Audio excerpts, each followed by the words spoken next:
SSLC result ಅಂತೂ ಬಂತು. 94.1% result ಅಂತ ಎಲ್ಲರೂ ಖುಷಿ ಪಡ್ತಾ ಇದ್ದೀವಿ. ಆದ್ರೆ ಈ ರಿಸಲ್ಟ್ ಹಿಂದಿರೋ ಒಂದು ಕಹಿ ಸತ್ಯ ನಿಮಗೆ ಗೊತ್ತಾ?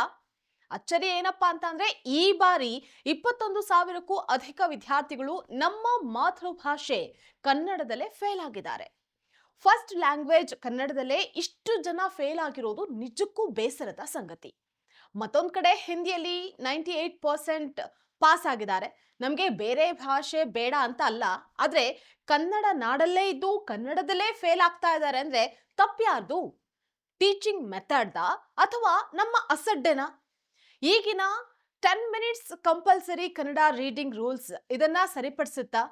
ನಮ್ಮ ಮಕ್ಕಳಿಗೆ ಕನ್ನಡವನ್ನ ಪ್ರೀತಿಯಿಂದ ಕಲಿಸೋದಕ್ಕೆ ಏನ್ ಮಾಡ್ಬೇಕು? ನೀವೇ ಹೇಳಿ. ನಿಮ್ಮ ಪ್ರಕಾರ ಈ ವೈಫಲ್ಯಕ್ಕೆ ಕಾರಣ ಯಾರು? ಕಾರಣ ಏನು?